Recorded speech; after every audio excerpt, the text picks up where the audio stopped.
Bonjour, bonsoir, bienvenue dans votre podcast historique. Aujourd'hui, la politique au XIIe siècle. Et oui, grand siècle de changement pour la politique. On va parler de la jeunesse de l'État anglais, de la naissance des communes italiennes et enfin de la monarchie française. En effet, on finit par le meilleur des morceaux.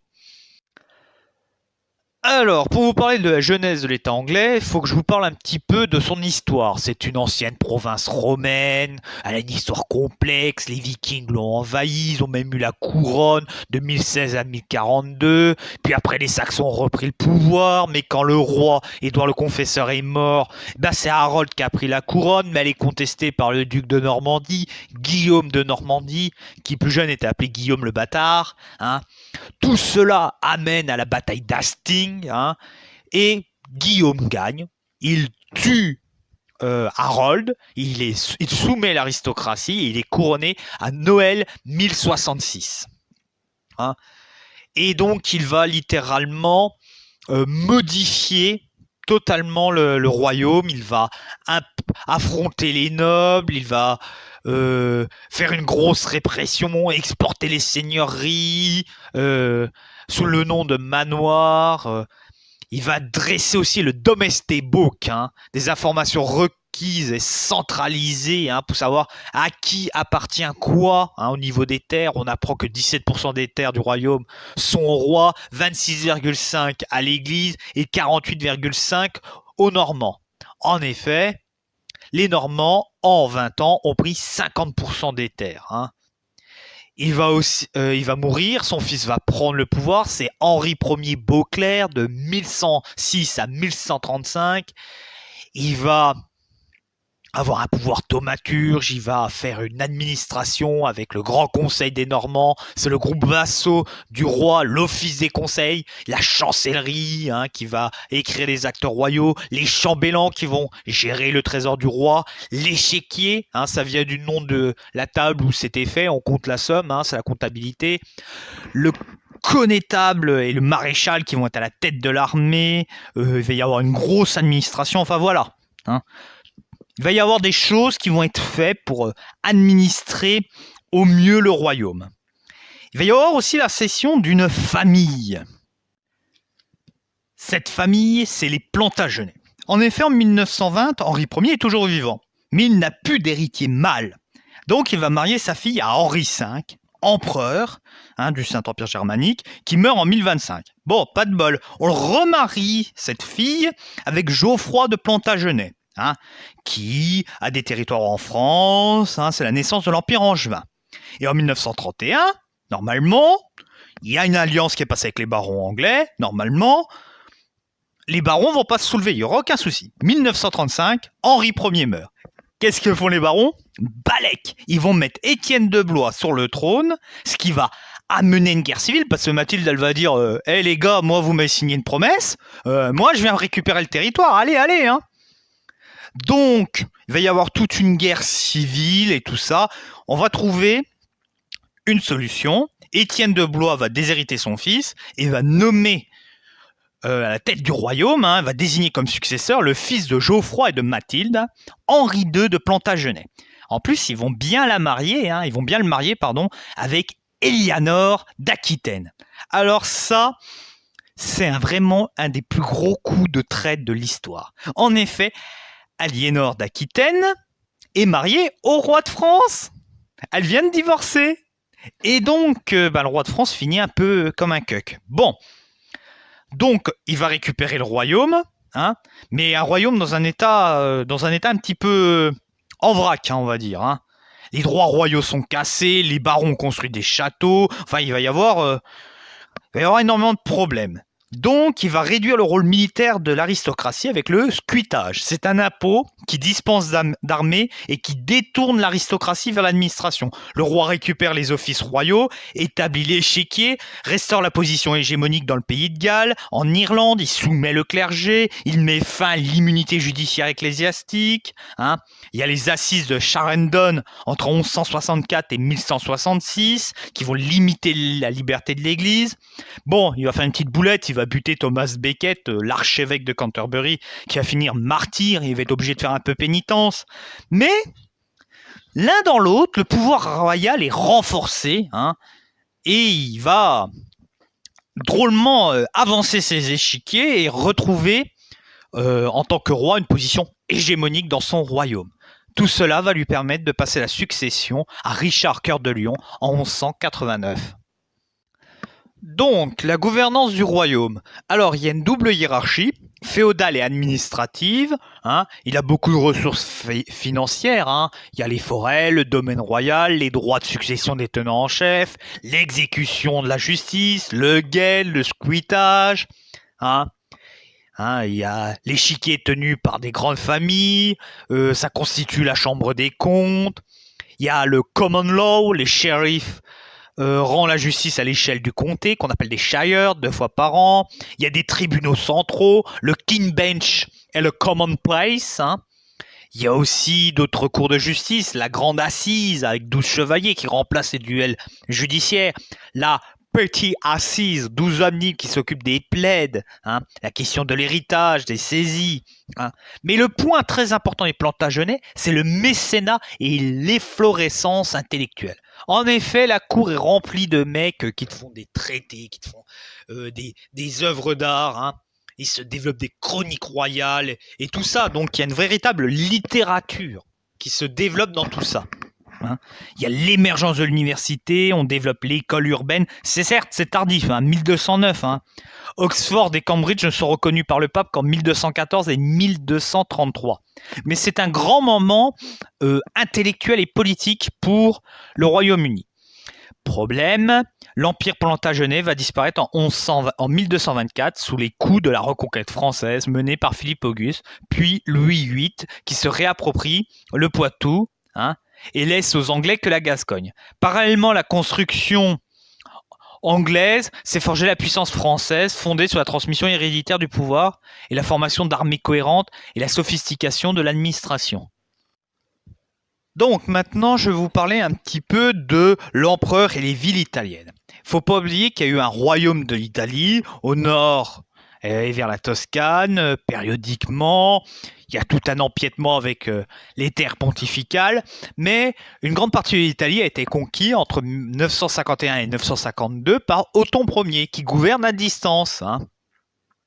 Acclamé par la noblesse italienne à Pavie, puis couronné empereur à Rome. Cette situation pose un problème de contrôle politique et administratif. Hein. Faut pas oublier que, en l'absence du roi, le pouvoir est aux évêques au Xe siècle qui reçoivent des délégations et la puissance régalienne. Hein.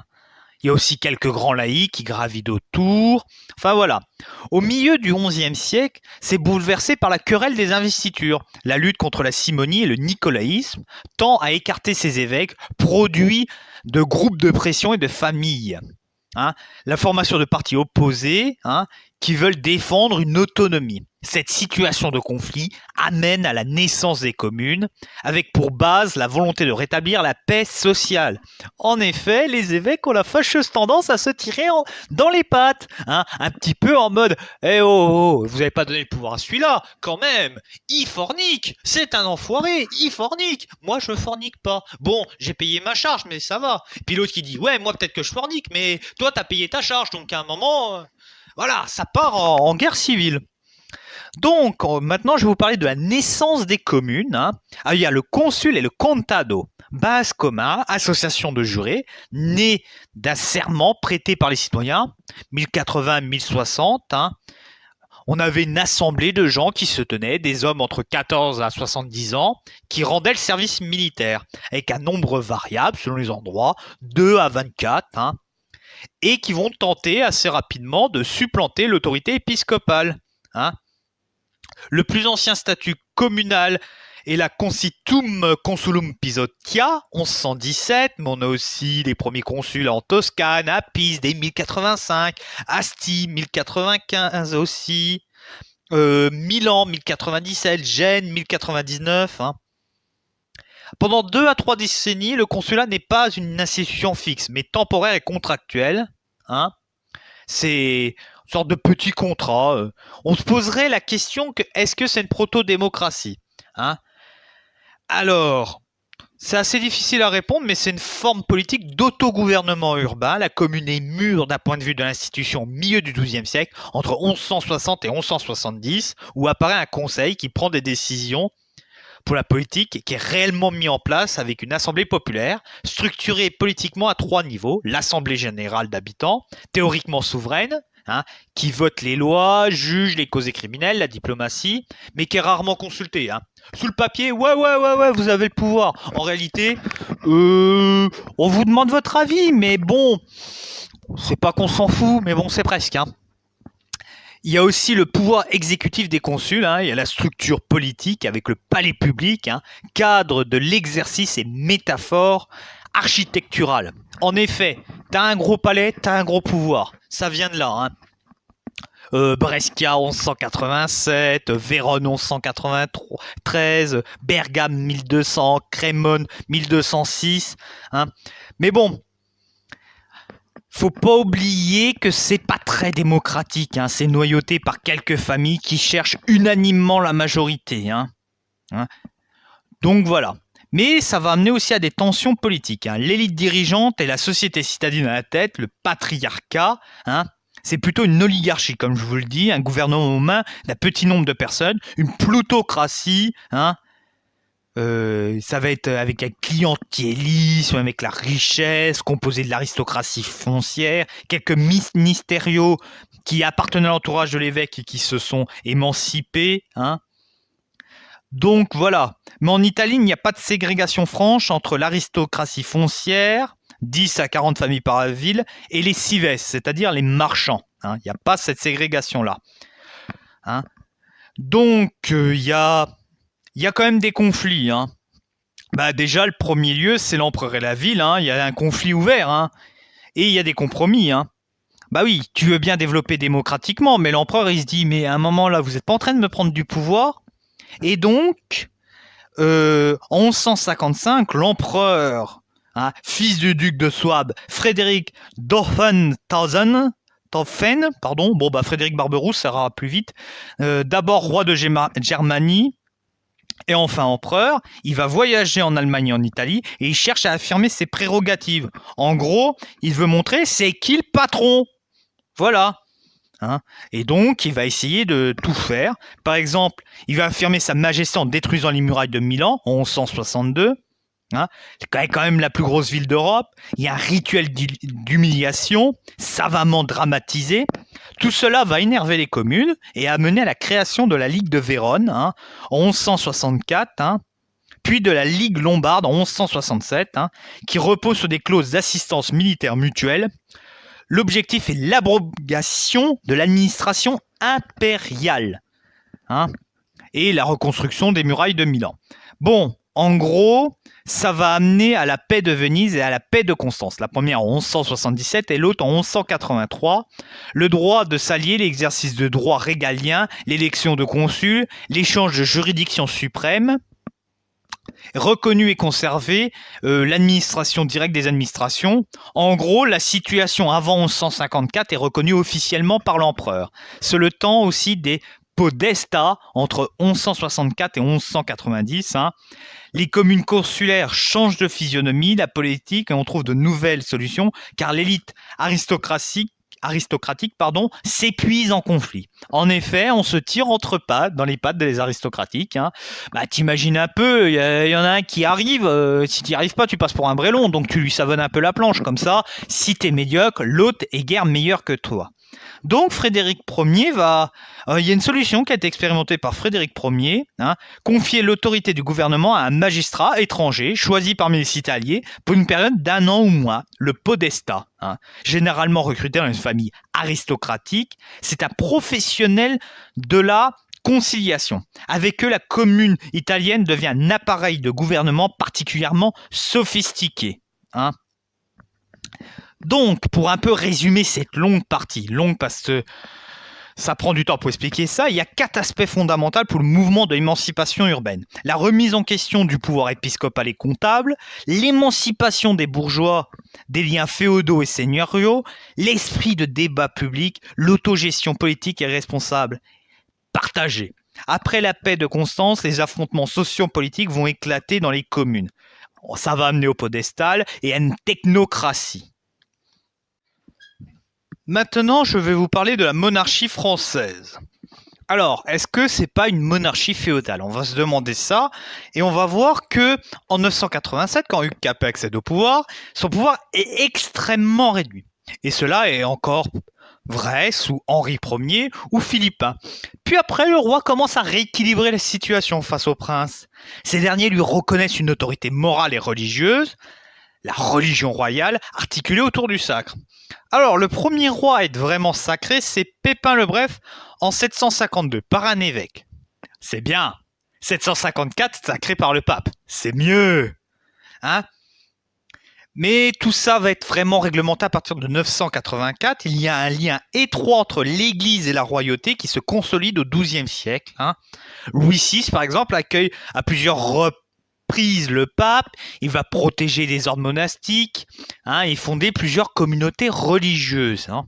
Il va vraiment s'appuyer là-dessus, avec deux grandes églises, hein, Reims, l'église du Sacre, et l'abbaye de Saint-Denis, hein, présentée comme le dépositaire de la tradition des anciens rois francs, hein, lieu de dépôt des insignes royaux et des sépultures mérovingiennes, avec une figure emblématique, l'abbé Sugère, qui a été abbé de 1122 à 1151. Ajoutez à ça qu'il part à la deuxième croisade. En effet, la première, le roi de France n'avait pas pu y aller parce qu'il avait été excommunié. Alors, on passe du domaine au royaume, hein, le domaine royal face aux principautés. Hein. Faut pas oublier que l'avantage du domaine du Capet, c'est qu'il est au cœur d'une riche région céréalière, avec une grosse densité de population, hein, qui réunit le fisc du roi, territoire sur lequel l'impôt est levé. Hein. Louis VI réprime l'indépendance des seigneurs et des châtelains en Île-de-France qui s'étaient appropriés des prérogatives publiques. Il leur a dit, bon, les gars, je veux bien vous concéder quelques droits, mais sur mes terres, vous abusez pas, quoi. À un moment, on arrête les bêtises, hein. En plus, entre 1100 et 1130, le roi règle leur compte aux châtelains du Puisset, de Montlhéry et de Coucy, avec 300 à 400 chevaliers, plus des milices urbaines. Hein. Prolongement de la paix prônée par les évêques du Nord. Le roi s'appuie en effet sur des villes pour encourager le mouvement d'émancipation lorsque le clergé local s'oppose pas. Bah oui, il est pas bête le roi. Il se dit, attends, il y a des villes qui veulent s'émanciper des seigneurs. Attends, mais si la ville s'émancipe, le seigneur aura moins de pouvoir. Ça va le gêner. Et donc j'aurai plus de pouvoir que lui. Eh ben allez, créez votre commune. Allez-y, il n'y a aucun souci. Donc il va s'appuyer sur 25 évêchés, 60 abbayes dont il est le patron, et il attend des revenus aussi de ces évêchés, de ces abbayes. Il va aussi, en 1155, avec l'ordonnance de Soissons, la paix de 10 ans pour l'ensemble du royaume. Et les rois de France vont se baser sur des solides relations avec l'Aquitaine, hein, avec le comte de Toulouse, hein, Raymond V, hein, à l'époque, hein. Voilà, la Bourgogne qui intervient à la demande de l'abbé de Cluny, hein, ou l'évêché de Langres, le Midi. Hein. Entre 1130 et 1140, le roi n'est plus un aristocrate comme les autres. Ce qui va aussi l'aider, c'est le conflit avec le roi d'Angleterre. En effet, Geoffroy de Plantagenet investit son jeune fils Henri du Duché sans la permission de Louis VII. Et 2 ans plus tard, qu'est-ce qu'il fait l'autre? Le petit Henri? Eh ben, il se marie avec Aliénor, l'ex-femme du roi. Ça fait désordre. En plus, il y avait une relation vassalique. Ça fait désordre, quoi. Ton second se marie avec ton ex-femme. Donc, il va y avoir des combats. Il va y avoir une profonde rivalité qui va amener qu'en 1177, quand tout ça se sera un petit peu conclu, la relation vassalique est réaffirmée et Louis VII obtient l'hommage lige, hein, c'est-à-dire l'hommage supérieur, c'est-à-dire l'hommage suprême. Mais le royaume ne fait pas le figure face à l'État plantagenet. C'est quand même énorme. Il y a le Royaume-Uni, il y a des conquêtes, il y a le duché d'Aquitaine, il y a le duché de Normandie, il y a quand même des choses. Donc, Philippe II s'emploie donc à agrandir le domaine. Hein.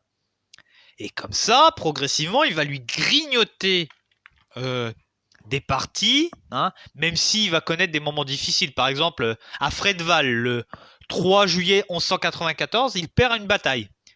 Hein, il perd la partie, il perd des bouts de ses archives et de son trésor, il manque d'être capturé.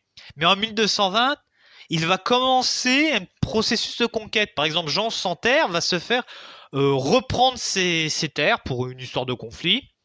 Et il y a aussi la bataille de Bouvines, 1214. Hein.